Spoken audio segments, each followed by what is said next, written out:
in to bring a set of cattle out, we want to go around behind them. That's human nature. Just like when you got on the interstate this morning, or when the kids got on the bus this morning. From the time we're this big, we learn to come around behind people and follow them up. That's what we're taught to do. That's what humans are taught to do, is follow people up. So when we get on the highway, we follow people. Too close a lot of times. When we're going into the lunch line, we follow people up. When we're getting our money, we're getting our money. We get in behind people in line. We're real comfortable doing that. We're trained to do that, to go around behind people and follow them up. With cattle, that's exactly the opposite of what we should do, because they want to see us, like Ron said. And when you get in behind them, the closer you are, the more they turn their head. And when they turn their head, they go where they're looking. A horse, when you get in behind him, he's got a longer neck. He can turn quite a bit. It doesn't take his feet off course. The fatter an animal gets, like a fat finished cattle. Not fat cattle, it's finished cattle. The heavier and the closer they are to finished, the more you have to be in position. And this is why so many feed yards have trouble getting their cattle out of the pen. Because those cattle, first of all, they got a lot of life and they want to run and buck and play. And they just turn their head just this much and they're headed west instead of north. So it's real important to work these animals on their side. So where I position myself from now, you see, I'm going to try to position myself here where I can draw this animal's eye. He might have to go in the corner.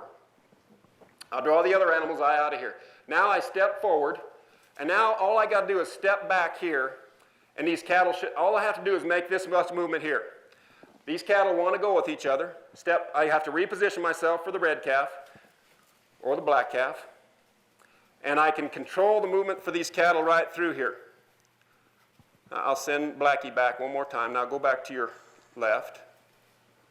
Now come to your right. So I'll position myself to bring him to his right and have him walk through that way. I'll try to keep his eye here. He made it around to the other cattle. So the thing we got to do here, when we position ourselves, and I'll try to come in on the V this time. When we position ourselves here, see, now it's really getting easy to bring him out of the corner. Now I'll see how little I can do. I'll cut it in half. There's one step, half a step more. Now I've got this in my way.